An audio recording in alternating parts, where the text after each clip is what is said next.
So I'm playing 5-5-10 at Portland Meadows, and the Nit Game is on, as it often is during the day at Portland Meadows. The day game as the Nit Game. The Nit Game is where everybody gets a button that says Nit on it. Winning a hand gets you to lose your button.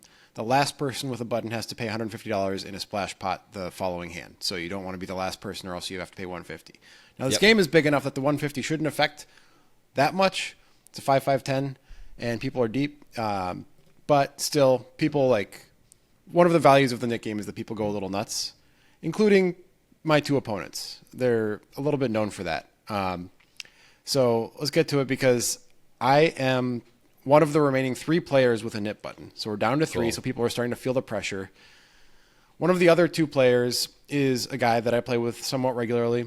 He's a big-time, big-pot guy.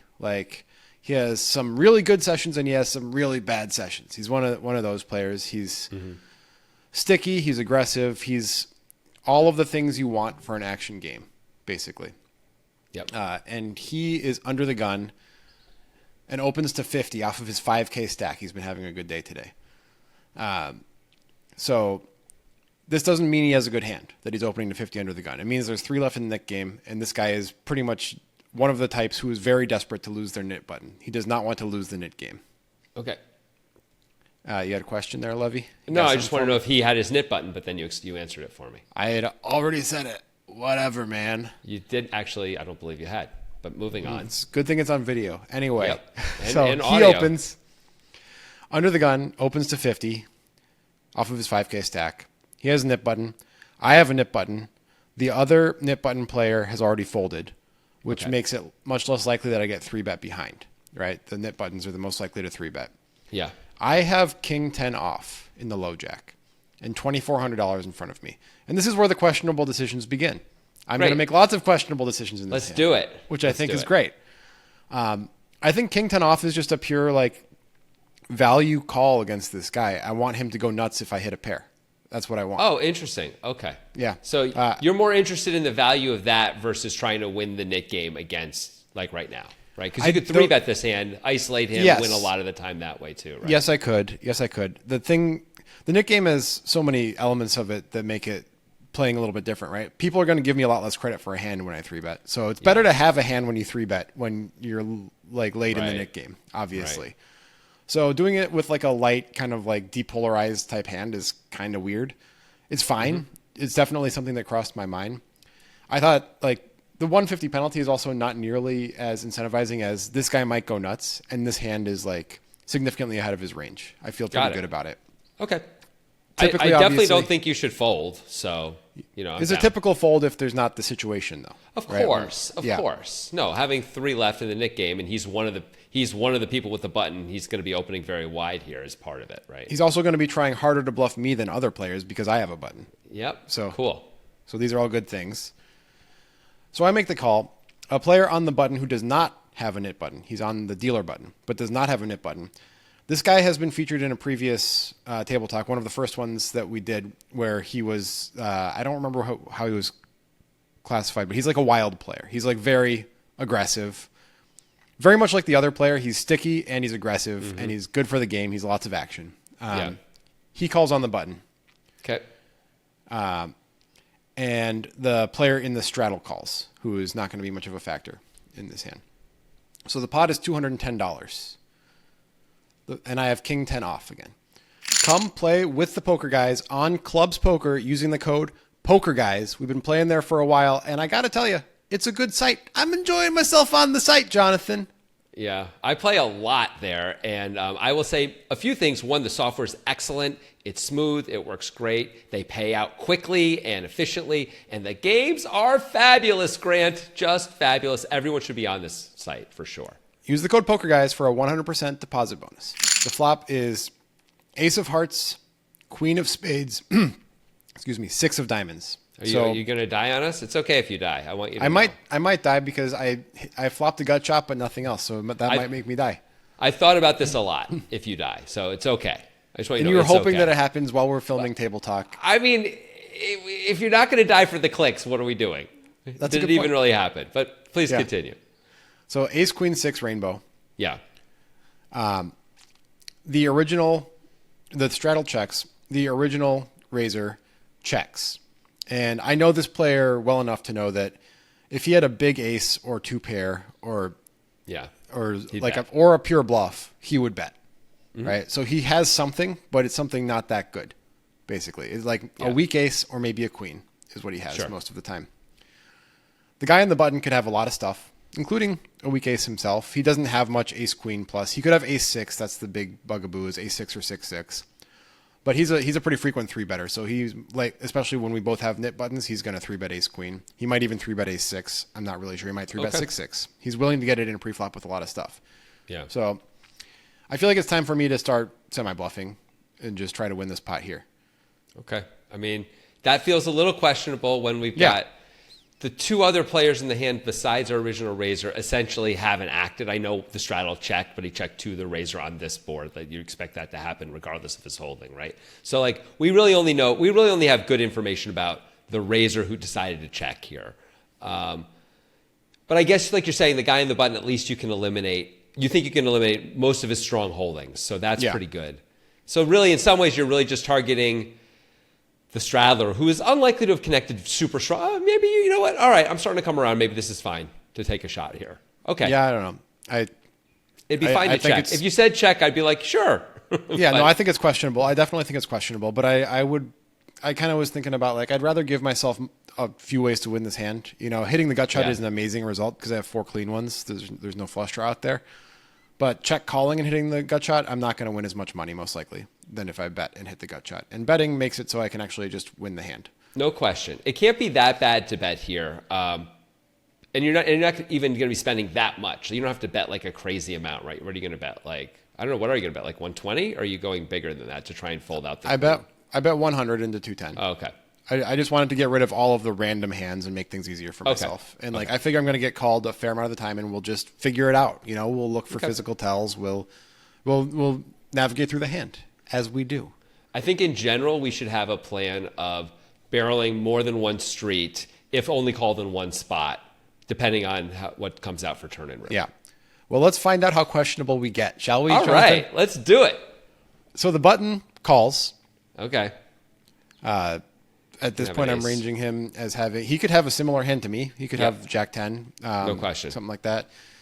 He could have a queen. He could have an ace. He probably doesn't have just a 6. He's sticky and splashy, but he's reasonable in some ways. So he doesn't have just a 6. On a lot of brick rivers, though, he's folding that entire range if you bet, right? Like even a bad ace, he might fold. I don't know about a bad ace, but everything else he's almost certainly folding. So that's pretty good. So he calls, and the straddle folds. Good. And the original razor calls. Which you expected, right? I thought he would have, since he has a nit button, he's going to get a little wacky with some stuff. He also could very easily have what I initially ranged him on with just a queen or a weak ace. And kind of is ignoring the call on the button as far as that's concerned. Yeah. So it's the two stickiest players at the table and me with king high. So good situation to be in. 5-10 in the pot. The turn is the nothing 7 of hearts. It is a second heart, so Queen X of hearts, 6X of hearts can make draws now, and I have no hearts in my hand. Oh, I have the 10 of hearts in my hand. Oh, so nice. It eliminates some combo draws from both guys. The original razor checks again. Here we are. Yeah. How far down the rabbit hole do we want to get? There's 5-10 in the pot. It's ace, queen, 6-7. We have king 10 high. I've explained the situation with the players. I think their ranges are pretty weak, right? Like I think I'm losing to at least one of them. But you're losing to someone. Yeah. You're losing to the under the gun guy for sure. Like how you? Yeah, I think so. Yeah, I think so. The other guy could have Jack 10 still. I mean, the problem is their ranges are weak. If they can hand read, and I don't know if they can. I don't know who these players are. Right? You're just talking about them in a general way. But the button can hand read. The under the gun guy is unclear to me. I'm not sure. Your range is also weak, right? Like you don't have ace queen, you don't have ace ace, you don't have queen queen either. You can have 6-6. Maybe you can have ace 6 suited. That's it for really strong hands. Like after that, you top out more at like an ace jack type spot, right? You know, I would usually agree with that, but especially against the button, I've played a lot of iterations of the Nit game. Also against the under the gun guy, a fair amount. Yeah, I have shown up with big pairs a lot in situations like this. because of how good it is to play big pairs slow in these And they know spots. that. They know Oh, this. yeah, because whether I win by showdown or I win by betting, I end up showing the hand because you have to show your hand to get rid of your they button. see it. So every time you do it and you win, they see it. So like, oh, geez. Yeah. Okay. So then you can have queens is what you're saying. I can have queens. I can have aces. Yeah. Okay. It's Okay, not. that's it's cool. not. It's not super likely, but it's definitely possible. But no, actually, you have the strongest range of the three of you, though, actually pretty clearly then. If you can have aces and you can have queens and you can have ace-queen here, and they basically top out at like, okay, pocket sixes is possible. But besides that, it's really not, there aren't any real threats out there. Like you can have pocket sixes too. Like you're killing them range-wise. Oh, you should definitely bet. Ace queen is actually probably the least likely of all of the hands that we discussed that I could have. That's like my most likely to 3-bet. Yes, I mean I'm not really thinking about that much, although it is a factor. The bigger factor is like I just feel like they're super weak, and both of them being weak, it's usually bad when two players call when you're bluffing. Yes. But the fact that I think that they're both like have very thin like marginal value means like it can look really strong if I continue aggression, right? It helps that there's two players instead of one.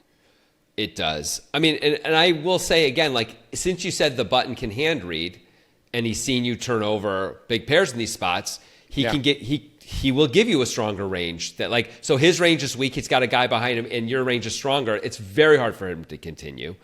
And now the question is just how sticky is this under the gun player really want to be? And fair enough. So I would predict without knowing anything, when you bet here, that the button is going to fold most of the time. And if he doesn't, alarm bells should be going off in our heads. All right. So what happens? I bet 450 into 510. Really, oh my God. Bring in the hammer. If the button calls now, I'm done. Personally. Go ahead. The button folds. Okay. Whew. That's great. We needed that. The under the gun guy calls relatively quickly, which is not that uncommon for him. When he calls. How deep are you? I know the under the gun guy had 5K, but 2,400 to start the hand. Okay. So we're not really threatening. We're not really threatening a stack-sized bet or anything like that at this point. I mean, you have more than the pot, but not a huge amount more than the pot, right? The pot's got like 1,400 in it, and you have like 1,800 or something, right? Yeah, that's about right. Okay. Yeah. So I could do that. We'll talk about that.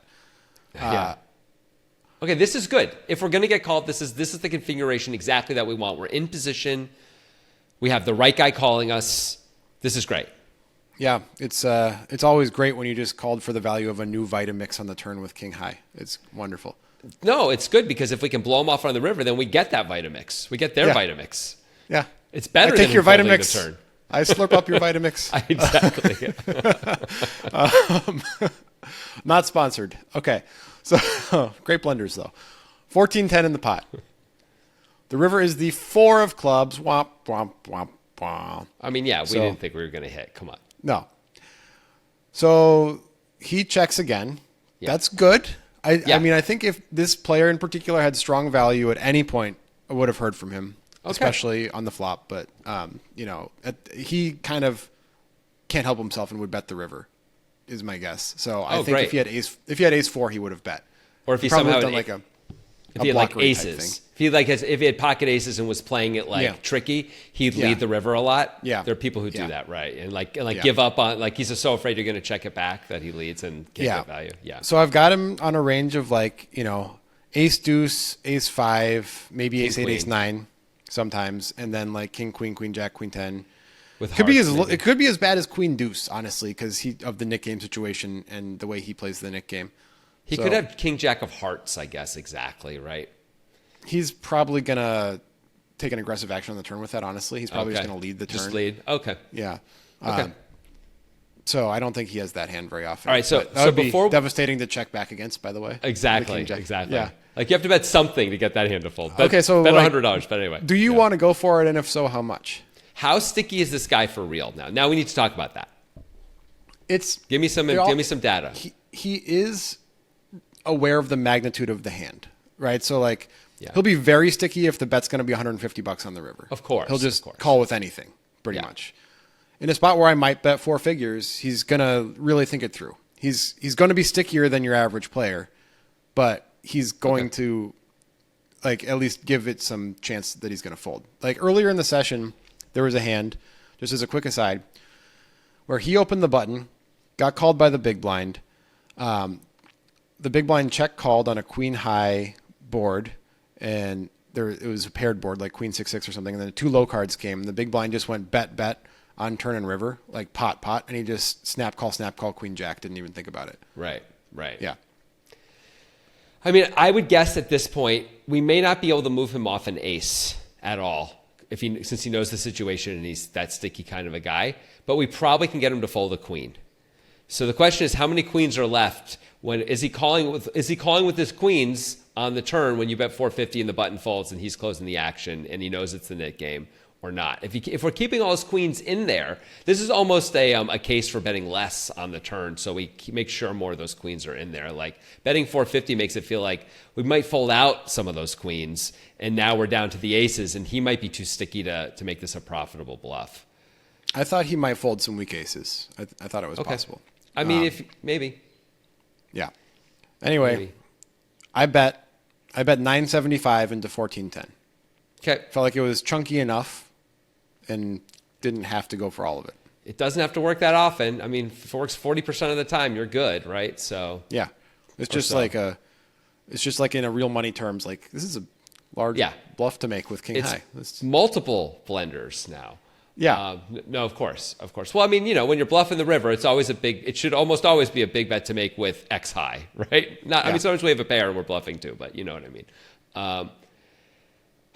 Okay. So I think I hope 975 is enough to get him to fold the weak aces. I'm a little worried about it based on the way you described it.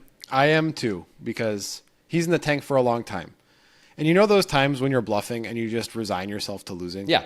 Of course. This was one of those times for me. It's easier that way, honestly, than sit there and have hope. You just say, I'm going to lose, and then you're happy when you don't. It's better. I was just trying to think of what I was going to say when he called. I was going to be like, hey, man, nice call. Really nice call. Yeah. I really actually like this guy. He's like a fun table presence. He's a nice guy. Yeah. And I was just like, how nice am I going to be when he calls? I'm going to be really nice. Let's see how nice I can be when he calls in this big spot and I get to show down that I did the king high. There's some value here, right? Everybody at the table is going to see that I did this with king high. That's good. For sure.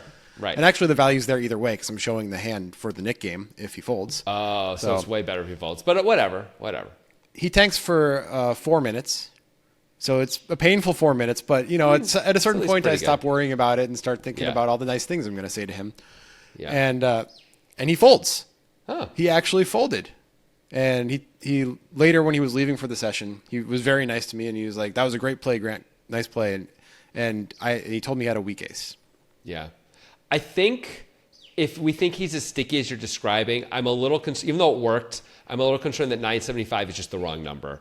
And he might talk himself into it. And maybe the number's like 1,200, 1,300, closer to pot size bet, where it just feels like, wow, it's a lot. And then we might just like easily slice off the bottom of his aces and he's going to the big think about the good aces now too.